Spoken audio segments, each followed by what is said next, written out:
Ya, halo teman-teman semua. Jadi di video kali kita akan belajar bersama tentang gimana sih caranya menentukan support dan resisten. Sebenarnya mudahnya gini teman-teman. Support itu adalah tempat di mana orang-orang itu akan membeli. Dan resisten itu adalah tempat di mana orang-orang akan menjual. Udah, itu simpelnya itu teman-teman. Tapi cara kalau masuk ke price action tuh kayak gimana, Bang gitu. Gini, ketika ini gua akan gambar aja di sini ya. Jadi ketika biasanya orang-orang itu akan melakukan penjualan itu ketika harganya di atas kayak gini. Jadi di sini ini ada resisten yang sangat kuat. Jadi ketika dia ini harganya drop, itu dia sampai nggak bisa menjangkau harga ini lagi ya dalam waktu yang sangat lama nih. Dari Maret 2024, Maret 14 Maret ya 2024 sampai dia tuh baru bisa break daerah ini itu sekitar 6 November 2024. Jadi kurang lebih sekitar hampir 6 bulan lebih ya. 6 bulan lebih itu dia baru bisa break. Nah, ini di sini ada resisten yang sangat kuat. Jadi orang tuh berbondong-bondong menjual di area sini, teman-teman. Jadi di sini kejual, terus bahkan ke sini nggak sampai, ini kejual lagi, kejual lagi. Ini adalah area resisten.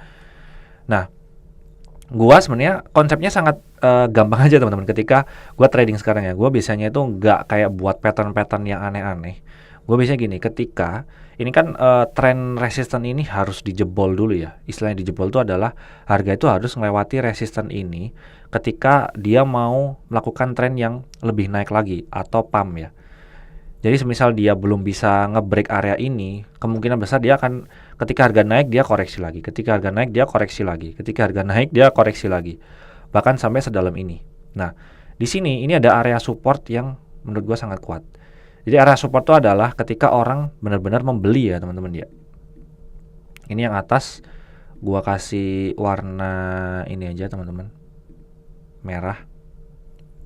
Nah, di sini di area atas ini gua kasih merah juga, ini kasih merah. Ketika di area atas ini ada harga yang bisa menjebol ini, dia akan bisa melakukan pumping lanjutan gitu. Tapi ketika si area support ini berhasil dijebol ya, berhasil dijebol atau dia melakukan koreksi lebih dalam daripada support ini, ya udah, berarti nanti dia akan melakukan penjualan terus tuh atau harga melakukan penurunan terus. Jadi caranya seperti itu teman-teman. Nah di sini ketika dia turun, dia mau mendekati area support ini, dia pumping lagi. Terus dia mendekati support ini, dia pumping lagi. Dia akhirnya menjebol ini, tapi akhirnya nggak jadi. Terus dia visit lagi, revisit, terus dia pumping lagi. Jadi di sini istilahnya kalau anak-anak trader tuh ada orang yang jagain di area ini nih, di area 53.000. Nih dilihatnya di sini ya teman-teman ya.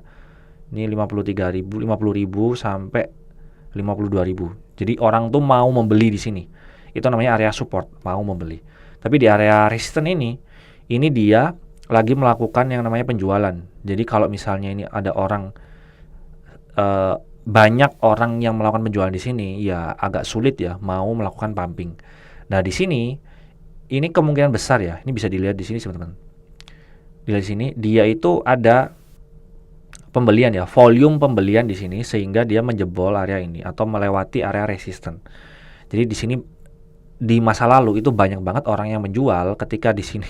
Ketika di 6 November itu banyak banget orang yang membeli ternyata. Dan akhirnya dia istilahnya break market structure itu namanya di video lainnya ya.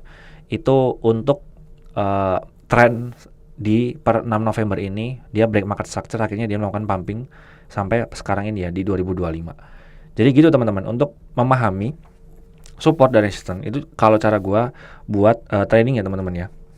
Sebenarnya ini yang paling simpel kayak gini sih, karena ini juga referensinya gue dapat dari anak-anak forex gitu. Jadi anak-anak forex tuh gue pelajarin caranya. Ternyata memang sesimpel itu.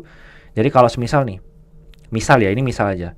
Semisal kalian harus mencari area resistance dan area support. Kalau misalnya time frame kalian lebih besar, itu lebih bagus karena lebih valid. Kalau terlalu kecil, jadinya kurang valid teman-teman. Jadi pertama kalian cari dulu. Nah setelah itu, kalau emang nanti dia nggak menjebol area itu, ya udah berarti dia akan melakukan pumping lagi. Ketika nggak menjebol ini ya area support, ketika dia bisa menjebol area resistance, dia bisa pumping lagi. Tapi ketika dia nggak bisa menjebol area resistance, dia akan mengalami correction atau bahkan crash gitu. Jadi mungkin itu konsep dasarnya ya, support dan resistance. Semoga kalian bisa memahami ini.